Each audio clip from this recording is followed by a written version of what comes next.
There, I'm Mary Susie from Bead Me a Story, and today I'm going to be showing you how to make this skulls and pearls charm bracelet.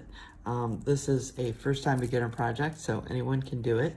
We'll be learning to make loops on the tops of our charms, such as our pearls, and then we'll be making a chain that's going to be stretchy that we can use to apply all of our charms to.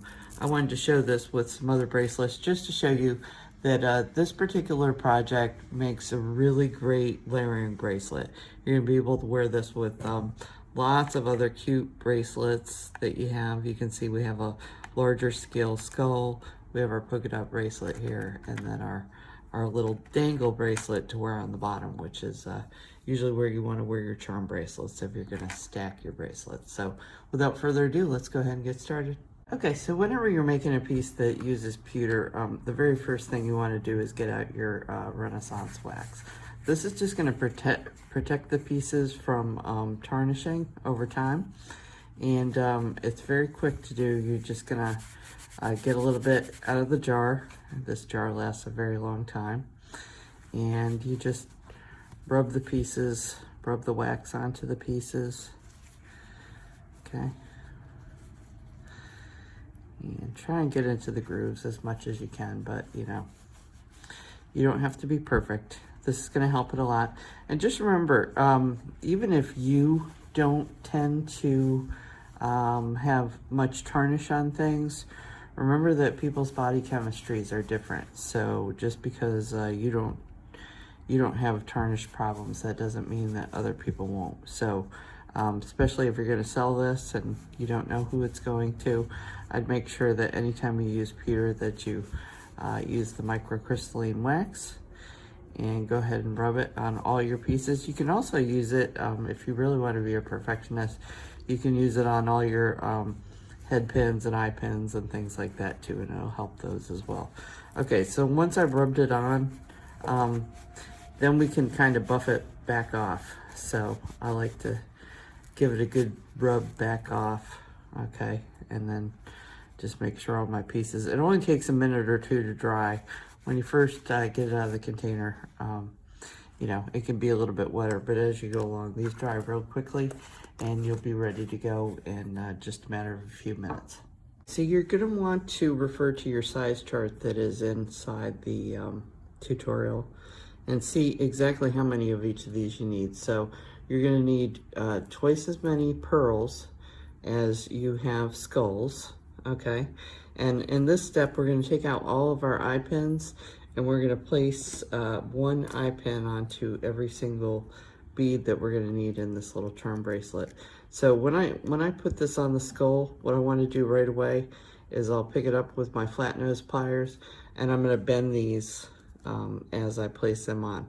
This will kind of keep it from falling off while I'm getting everything ready.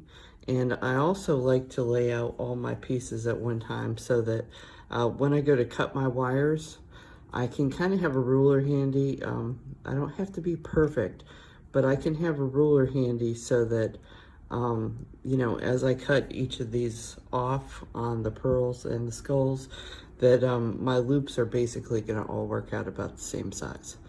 Okay, so keep doing this. And you notice the skull's a little tricky. You gotta kind of pull up on it before you can bend it. Okay, and then the pearls, I'll just show you one of those. So you wanna get the pearls through and then bend those. If you get any little pieces, just pull them off. Okay, so bend this to about a 90-degree angle. Okay, so let's get all of our pieces in front of us like this with the wire bent at the 90-degree angle, and then we'll move on. Okay, so now that I've gotten all of my items mounted onto head pins, we're gonna go ahead and I'm gonna bring out a ruler. You don't have to be perfect on this, but I do like to get just an idea of a measurement. And so this is 10 millimeters. And if I keep my ruler here the whole time, so you can see I'm measuring from where the bend is out. So if I keep my ruler here the whole time and I cut in front of it, I'm gonna have a pretty good chance of having everything be about the same. So I wanna do this with both the pearls and with the skulls. So just keep in mind that if you're going from where the bend is, okay, and we're doing the skulls and the pearls the same way, then all your loops are gonna be about the same in the piece. Okay, so you don't have to get crazy about measuring and it being perfect and exact. You're really not gonna see a lot of it once you make your loops. And there's, you know, lots of busy pieces in this project, but this is a good way to make sure that as you're cutting, pretty much everything's the same length. So let's go ahead and keep going, get all of them cut, and then we're gonna make our loops. Okay, so now I'm gonna bring in my round nose pliers and we're gonna go ahead and make our loops. I think you'll find that because we pre-cut all these and everything's just the right size, this is gonna go a lot faster. Thing I like about it is when you bend, cut, and make the loop, and you do one bead at a time, you tend to set down your tools and then you have to pick up the next tool and they get laid on top of each other and you waste a lot of time that way. Okay, so I'm gonna grab the wire on the end and I'm gonna start making a curve. Okay, so just a little bit of a curve. And then I'm gonna bring my round nose pliers around and see I'm grabbing the wire on the other side. I'm grabbing the loop on the inside and I am going to keep coming around with that loop. This one turned a little bit wonky. Okay, that one wasn't very good. I'll do another one. Hopefully this one will turn out better. Grab the end, turn the pliers around, and bam, there you go. That one was perfect. Okay, so just keep going with this. I'll show you one with the skulls.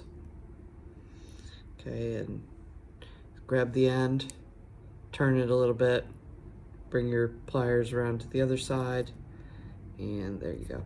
So you do want to make sure that this this matches up here very closely. Okay, you want that to be as tight as possible where those meet and have almost no space in between so that it can't fall off your piece. So that's the whole goal here, is to have these mounted and ready to be placed on as charms onto your piece. Okay, so just keep going with these. I want you to create loops on top of everything that we've made so far.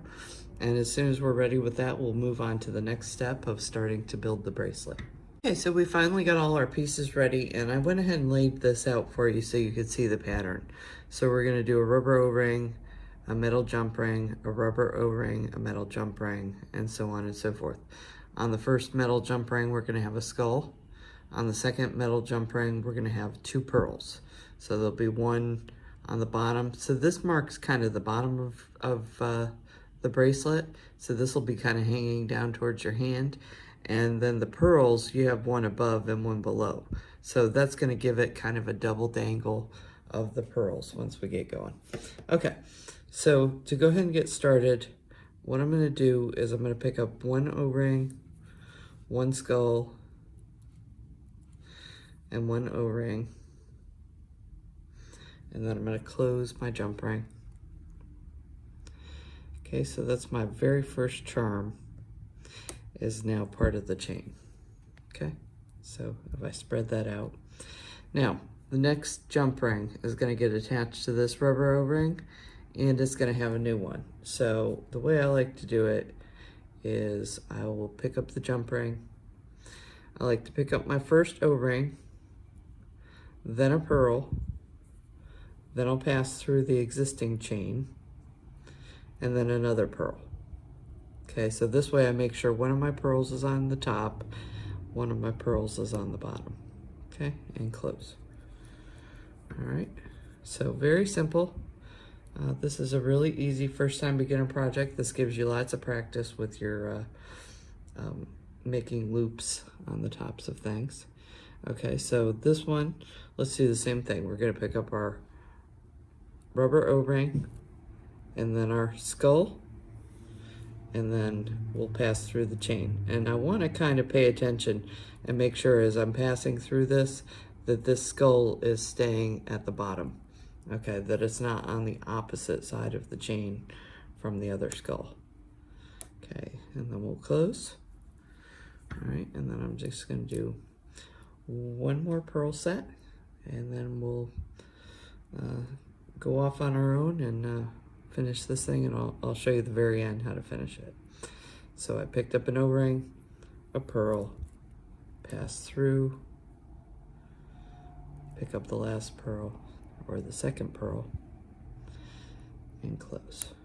Okay, so you can kind of see this pattern starting to emerge. Okay, and you see how the pearls are going to end up, both of them dangling down too. That will give it a little bit of dimension, but you see all our skulls are on the same side. So let's keep going with this pattern, and then I'll show you how to finish it at the very end. Okay, so I've finished the length of this bracelet, and then we're at our very end. So I've laid this out so it's easy for you to see. So you can see that I started with I have a rubber O-ring at the start, and I have a rubber O-ring at the end. These are both skulls here. Okay, so we're gonna put our pearls in, and we're gonna do this the same way we've been doing it. So I'm gonna pick up my jump ring, I'm gonna pass through an O-ring on one of the ends. I'll pick up a pearl. I'm gonna pass through the second rubber O-ring, and then I'm gonna pick up the final pearl. Okay, and then I'll go ahead and close this bracelet. So remember, because it has rubber O-rings in it, it's going to be stretchy. You don't need a clasp. And that's what makes this a quick and simple project. I hope you enjoyed this, and I hope you'll join me for other projects in the future. Please be sure to like and follow us on YouTube. Thanks so much.